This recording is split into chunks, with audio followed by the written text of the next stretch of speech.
Hello, मैं स्वागत करता हूं अपने चैनल अभिषेक फैक्ट चैनल में। आज का जो टॉपिक का नाम है कि अर्थवायर और शील्डिंग होती क्या है, जो हम देखते हैं सबस्टेशन और हाई ट्रांसमिशन लाइंस में।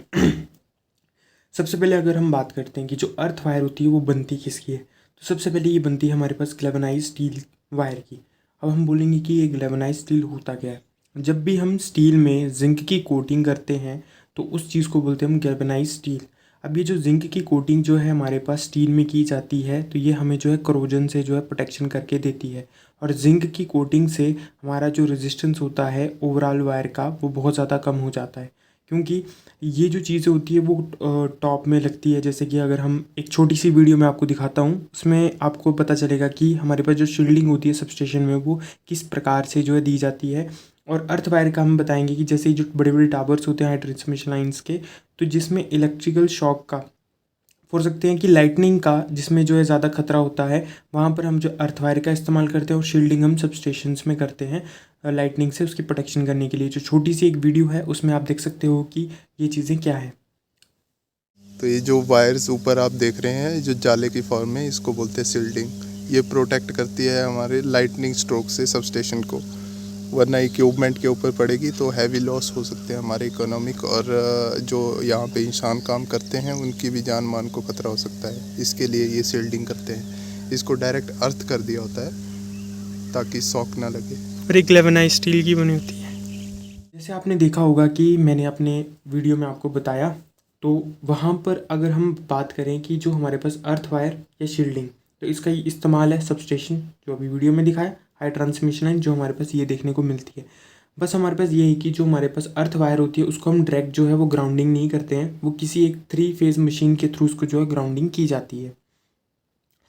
अगर हम एक एग्जांपल लेते हैं कि ये हमारे पास टावर है, हम बेसिकली क्रॉस आर्म के टावर का इस्तेमाल करते हैं, जिसमें कि ये हमारे पास इंसुलेटर मैंने आपको दिखाया और ये हमारे पास इसमें एक तरीके से कंडक्टर है। तो ये आगे तक लेकर जाएंगे, तो डायग्राम थोड़ी मतलब ठीक रखने के लिए मैंने इधर तक ही इसको बनाया गया है।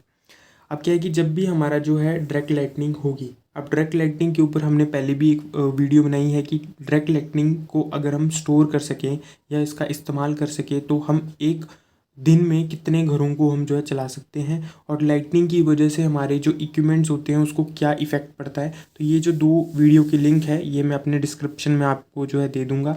फॉर एग्जांपल अगर हमारे पास जो डायरेक्ट लाइटनिंग स्टोव होता है, तो एग्जांपल अगर हमने मान के चली कि इसमें 28,000 किलो वोल्ट तक की वोल्टेज उत्पन्न हुई, तो ये पड़ी इस लाइन पे। अब होगा क्या कि इस लाइन पे पड़ी, अब इसका जो रेजिस्टेंस होता है इसके मुकाबले हमने इसका जो रेजिस्टेंस होता है वो बहुत ज़्यादा कम रखा होता है। अब लाइटनिंग का सीधा फंडा होता है कि जो उसको सबसे पहले मिलेगा, अर्थ वायर मिलती है उसको, जो सबसे पहले मिलेगा वहाँ पर हमारी जो है लाइटनिंग गिरती है। इसको कोई फ़र्क नहीं पड़ता कि ऐसे नहीं करेगा कि लाइटनिंग आई सीधा आर में गिर गई या वाई में, या ऐसे करके नहीं गिरती है। ये सिर्फ अर्थ वायर में जो टॉप ऑफ द कंडक्टर होगा वहाँ पर ये गिरी जाती है। तो हमें जब भी आप देख सकते हो बड़े बड़े टावर्स में, तो उधर एक लाइन जाती है ऊपर, छोटी सी पतली सी जो वायर होती है वो हमारे पास होती है अर्थ वायर। तो अर्थ वायर को हमें जो है ग्राउंड करना पड़ता है किसी भी एक 3 फेस मशीन के थ्रू। तो इसमें ये ट्रांसफार्मर भी हो सकता है, कोई भी मशीन, तो इसका इस्तेमाल कर सकते हैं। इसमें एक महत्वपूर्ण बात यह है कि जो अर्थ वायर होती है उसको हम ग्राउंड करते हैं कोई 3 या 4 एक तरीके से क्रॉस आर्म टावर के बाद। तो या आप बोल सकते हो कि लॉन्ग स्पैन के बाद जो है इसको हमें जो है ग्राउंड करना पड़ता है। अब लाइटनिंग तो अगर हो गई, बट लाइटनिंग अगर होने के बाद एक प्रॉब्लम होती है बैक फ्लैश की। तो वो क्या होती है, उससे पहले मैं थोड़ा सा बताना चाहता हूँ कि जो हमारे पास ये और ये आप देख रहे हो, तो इसमें क्या है कि ये एक तरीके से इनकमिंग लाइन है और ये आउटगोइंग लाइन है। तो क्योंकि करंट जो है वो हमेशा फ्लो करता है क्लोज पाथ में, तो जिसके लिए ये एक तरीके से आप बोल सकते हो ये पॉजिटिव हो गया, और मतलब एक इंस्टेनियस पर ही पॉजिटिव और नेगेटिव। तो करंट आपका ऐसे करके जो है वापस जहाँ से ये हमें भेजा जा रहा है, पावर को ट्रांसफ़र किया जा रहा है, वहाँ से ये जो पूरा क्लोज सर्किट हमें जो है देखने को मिलता है। फॉर एग्जांपल यहाँ पर हमारे पास लाइटनिंग अगर होती है, तो लाइटनिंग की वजह से इतनी वोल्टेज उत्पन्न हुई।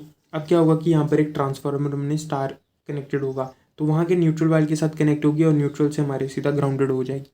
अब इसमें होगा कि हम इसको डायरेक्ट क्यों ग्राउंड नहीं करते हैं, तो डायरेक्ट ग्राउंड करने का ये भी होता है क्योंकि वहाँ पर हमें जो है देखने को क्या मिलता है कि आप इसको डायरेक्ट ग्राउंड नहीं कर सकते, क्योंकि ये अगर डायरेक्ट ग्राउंड होगी तो वो कहीं के थ्रू सीधा डायरेक्ट जाएगी वो, मीन्स वो ओपन में होगी, और ओपन में होगी और बाई चांस अगर कोई कारणवश अगर वो लाइटनिंग कहीं पर गिरती है और बंदा उसको टच कर लेता है तो उसके थ्रू उसकी मौत हो सकती है।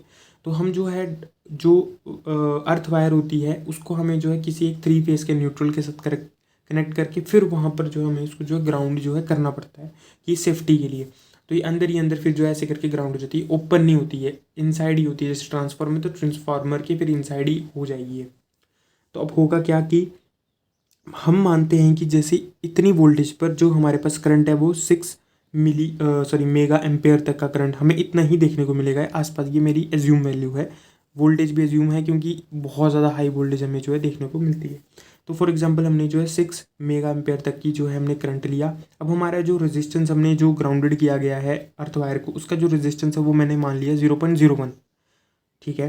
तो 0.01 मानने पर अगर मैं 6 मेगा से मल्टीप्लाई करता हूँ तो जो मेरी इसके क्रॉस की जो वोल्टेज है वो कितनी बनेगी मेरे पास, 60 किलो वोल्ट। अब जो 60 किलो वोल्ट है तो 60 किलो वोल्ट यहाँ पर ये पॉजिटिव है और ये ग्राउंड है 0 वोल्ट। तो 60 किलो वोल्ट यहाँ मीन्स ये यहाँ तक चल जाएगी, न्यूट्रल के साथ चल जाएगी। तो न्यूट्रल और इसकी इन दोनों की एडिशन के थ्रू हमारे पास क्या होता है कि एक तरीके से ज़्यादा वोल्टेज उत्पन्न हो जाती है इसके अक्रॉस। मीन्स हमारे जो इंसुलेटर था उसकी क्षमता थी कि इतने तक की वोल्टेज के स्ट्रेस को झेलने की। बट अब लाइटनिंग के अकर होने की वजह से जो बैक फ्लैश की वजह से हमारे पास जो है 60 किलो वाट इसमें ऐड हो जाता है। तो ये जो टोटल जो हमारे पास बची है वो बहुत ज़्यादा हाई वोल्टेज हो जाती है। इस हाई वोल्टेज की वजह से हमारे पास 2 केसेस देखने को मिलते हैं, फ्लैश ओवर एंड पंक्चर। तो जिसकी वजह से होता क्या है कि हमारे यहाँ पर जो है जो एयर होती है वो एनर्जाइज हो जाती है और उसके थ्रू हमारे जो है फ्लैश ओवर हमें जो है देखने को मिलता है। फ्लैश ओवर और पंक्चर जो है मैं अभी इंसुलेटर का एक टॉपिक आएगा उसमें मैं आपको इसको अच्छी तरह से एक्सप्लेन करूँगा कि जो हमारे पास इंसुलेटर होते हैं वो किसके लिए डिज़ाइन किए जाते हैं, या पंक्चर के लिए, पंक्चर वोल्टेज के लिए डिज़ाइन किए जाते हैं या फ्लैश ओवर के लिए डिज़ाइन किए जाते हैं। इसमें आपकी एक सेफ्टी फैक्टर की बात की जाती है। तो सेफ्टी फैक्टर के बारे में भी मैं जब इंसुलेटर आएगा उसके बारे में, जैसे पोल्स होते हैं, जैसे अगर आपका मेटल सपोर्ट होगी तो उसका जो सेफ्टी फैक्टर 1.5 होगा। अगर ये मैकेनिकली कंक्रीट पोल होगा तो उसके लिए जैसे 2 होगी। तो ऐसे ऐसे करके जैसे वुड होगा तो वुड के लिए हमारे पास जो है 3 सेफ्टी फैक्टर हमें जो है रखने को मिलता है, और minimum safety factor for the high tensile strength वो हमें 2 देखने को मिलता है। तो ये सारी चीज़ें जो है आपकी डिस्कस की जाएगी कंडक्टर वाले टॉपिक के ऊपर। तो आपने अभी देखा कि पहले कितनी लाइटनिंग ना होने पर इतनी वोल्टेज थी जिसकी वजह से आपका जो स्ट्रेस था वो इस हिसाब से वो झेल सकता था इंसुलेटर। बट जैसे ही लाइटनिंग अगर हुई तो इसके वजह से जो वोल्टेज है वो इसके मुकाबले बहुत ज़्यादा हाई होगी। अब हाई वोल्टेज होने की वजह से जो स्ट्रेस था वो झेल नहीं पाएंगे ये इंसुलेटर, और वहाँ पर फिर जो है फ्लैश ओवर भी हमें देखने को मिलता है और कभी कभी हमें पंक्चर भी देखने को मिलता है। तो ये इस चीज़ को बोलते हैं हम फ्लैश ओवर। जब भी हमारे पास लाइटिंग अगर होती है तो एक फ्लैश बैक फ्लैश का जो है कंसेप्ट हमें जो देखने को मिलता है। तो इसके थ्रू जो है वोल्टेज इसमें जाएगी और ये जो है फिर ख़राब होने को मिलते हैं। तो फिर हम जो है उसको जो है 1 या 2 3 4 मतलब 1 या 2 हम जो है एक्स्ट्रा इंसुलेटर फिर जो है कनेक्टेड करते हैं कि इतनी वोल्टेज अगर लाइटनिंग अगर आने पर अगर वोल्टेज बढ़ भी जाती है तो उससे वो बचे रहें। अब होता क्या है कि हम तो चाहेंगे कि नहीं कि हमारी जो 60 किलो वॉट जो है वो सीधी ही डायरेक्ट टू डायरेक्ट हमारी यहाँ पर आ जाए और यहाँ से इनको जो है ख़राब हो जाए, हम नहीं चाहते हैं। तो हम क्या करते हैं कि हमारा जो आरटी ये जो रेजिस्टेंस है जो ग्राउंडेड में हमने जो अर्थवायर का रेजिस्टेंस है उसको हमें कम करने के लिए क्या करना पड़ता है, तो हमें ग्लेवेनाइज स्टील रोड की इस्तेमाल करना पड़ता है। जैसे ये हमारे पास मान लो कि ये हमारे पास एक वायर थी, तो वायर में ऐसे करके स्टील की रॉड्स लगेंगी, ग्लेवेनाइज स्टील रॉड, जिसका काम होता है कि हमारे जो है रेजिस्टेंस को बहुत ज़्यादा कम करना। अगर रेजिस्टेंस को इतना ज़्यादा कम करेंगे, अब देखो इस फॉर्मूले में आप देख सकते हो कि क्या चीज़ कम हो सकती है, आपका करंट हो सकता है कम, नहीं हो सकता, बचा क्या है रेजिस्टेंस। तो रेजिस्टेंस को कम करने के लिए हम ग्लेवेनाइज स्टील रोड का इस्तेमाल करते हैं। तो वो हमारा एक तरीके से जो इसके क्रॉस वोल्टेज उत्पन्न होगी उसको कहीं ना कहीं बहुत ज़्यादा कम कर देगा। तो इसके मुकाबले मीन्स 230 किलो वोल्ट के मुकाबले 0.6 किलो वोल्ट क्या है, कुछ भी नहीं है। तो इसके थ्रू हमारे जो इंसुलेटर है उनमें फ्लैश ओवर की दिक्कत या पंक्चर की दिक्कत जो हमें नहीं देखने को मिलती है। तो ये बेसिकली कंसेप्ट होता है हमारे पास अर्थवायर या जो हम शील्डिंग करते हैं सबस्टेशंस में। तो आई होप आपको ये सारा कुछ समझ आ गया होगा।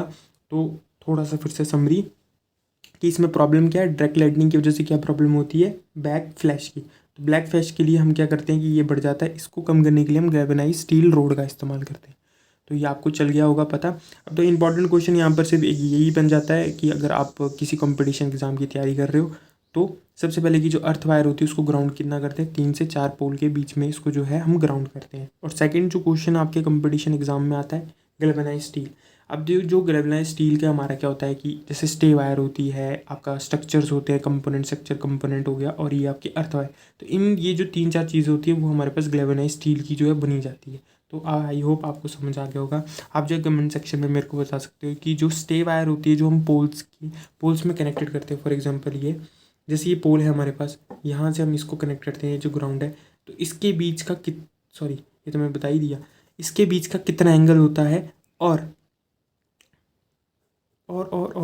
तो कुछ नहीं, बस यही है। तो इसके बीच में जो है कितना एंगल होता है, और इसमें करंट फ्लो करता है या नहीं करता है, तो ये भी आप जो है मेरे को कमेंट सेक्शन में बता सकते हो। तो मेरे को इससे पता चलेगा कि आपके पास नॉलेज कितनी है। तो धन्यवाद, आपने मेरी वीडियो को देखा। Like and subscribe to my channel, Abhishek fact channel. धन्यवाद।